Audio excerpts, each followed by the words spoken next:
Ladies and gentlemen, boys and girls, I am the Southern Wrestling Scholar, ZJ Pierce. I am the host of the Nerdz Watching Wrasslin Podcastas, and this is Quick Reacts, where we take a look at insert wrestling show here, and I break it down, let you know what happened, and give you an outside opinion, or just let you know what happened if you didn't have time to watch the show. And today we are talking about the January 27th episode of NXT. This was a very good show that set up a lot of action for next week's very title-heavy program. So without further ado, if you want to get into it, go ahead, tag me in. So the night was supposed to start with the qualifying match for the NXT ladder match next week between Joe Hendry and Jackson Drake, but Joe Hendry was found laid out. So instead, we got the NXT Tag Team title match between Dark State, Saquon Sugars, and Osiris Griffin versus OTM, Bronco Lima, and Lucien Price. This was a very good match. OTM looked very strong in this match. Dark State really sold being in peril very well, but they were also the slide heels throughout the commercial break, who got very much over on Bronco Lima until Lucien Price got the hot tag when we came back from commercial. Once again, a very good match that OTM could have had won if it wasn't for the Vanity Project interfering at the end, which brought out Hank and Tank and Chase U. This allows Saquon Sugars to get the roll-up win, and Dark State retain the NXT Tag Team Championships. After which, OTM, Chase U, Hank and Tank, and the Vanity Project all got into a big brawl. But while they were doing that and Dark State was celebrating in the ring, they were then attacked by the Culling, Nico Vance, and Sean Spears, with the Culling standing tall. It is very clear that the Culling won the NXT Tag Team titles, just like how Izzy Dame already has the NXT North American Championship. I cannot wait for that.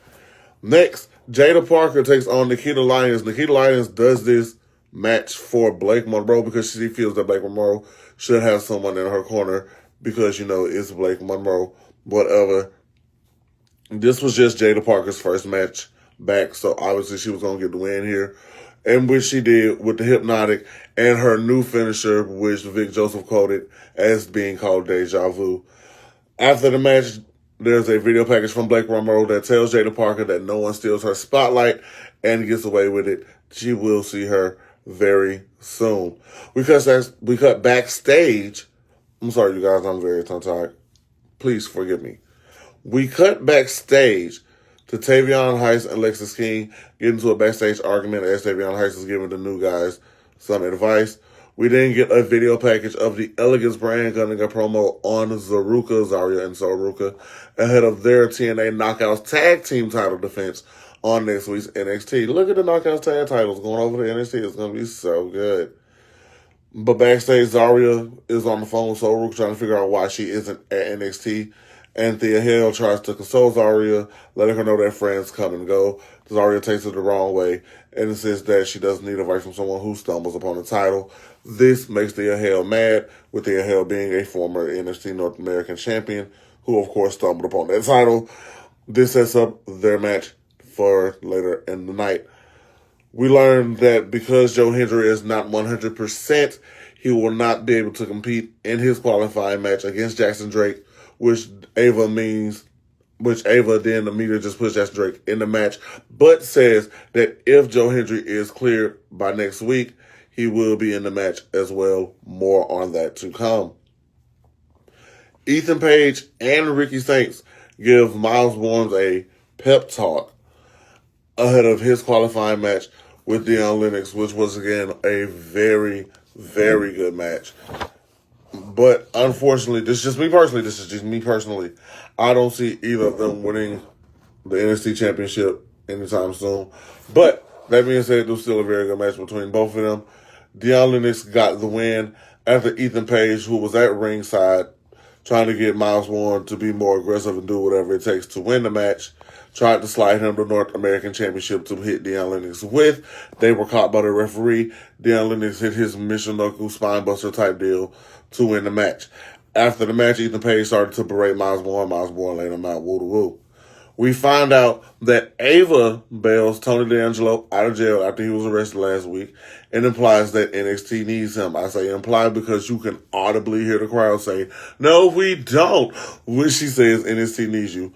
Tony D'Angelo says that I'm not the same guy that I was, and I will let my intentions be known next week. And all Ava asks is that he does not get involved in the NXT title match next week.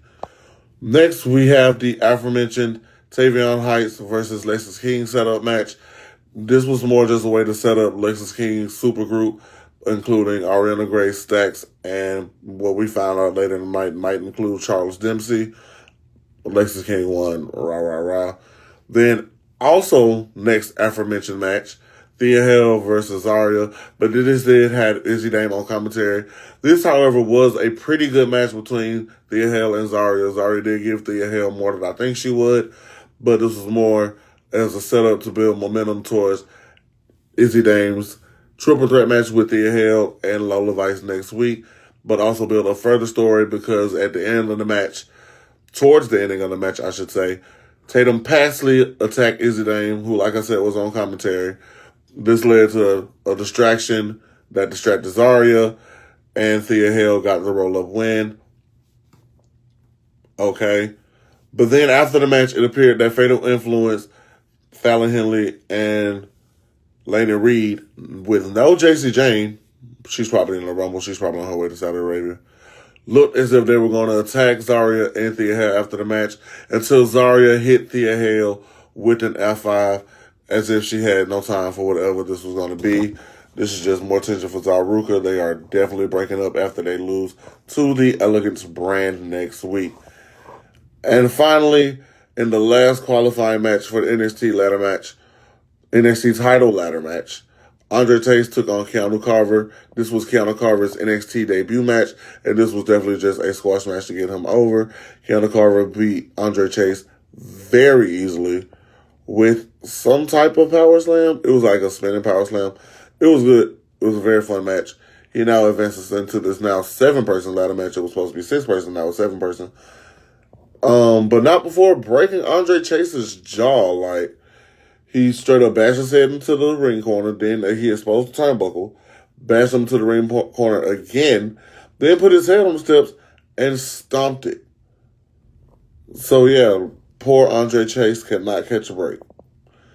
And then when we come back from commercial, we find that Keanu Carver, Shiloh Hill, Shawn Legacy, Deion Lennox, and Jackson Drake, 5 of the men involved in the ladder match, are hyping themselves up and putting themselves over. This is your new NXT class, ladies and gentlemen, now that the roster has been gutted.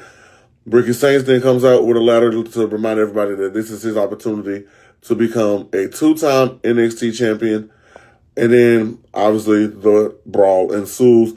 This also brings out Joe Hendry after Vic Joseph says his name on commentary to come out and hit the standing ovation on Ricky Saints. But Joe Hendry is then immediately laid out by Keanu Carver, who stands tall to end the show. This was a pretty fun episode of NXT.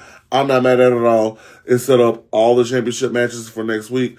I cannot wait. Let me know what you thought about it. Please like, share this, and once again, please be looking out for the next episode of Nerdz Watching Wrasslin coming out in the first week of February, where I will break down the Royal Rumble from this weekend. Until then, I am the Southern Wrestling Scholar ZJ Pierce. I will see you next time.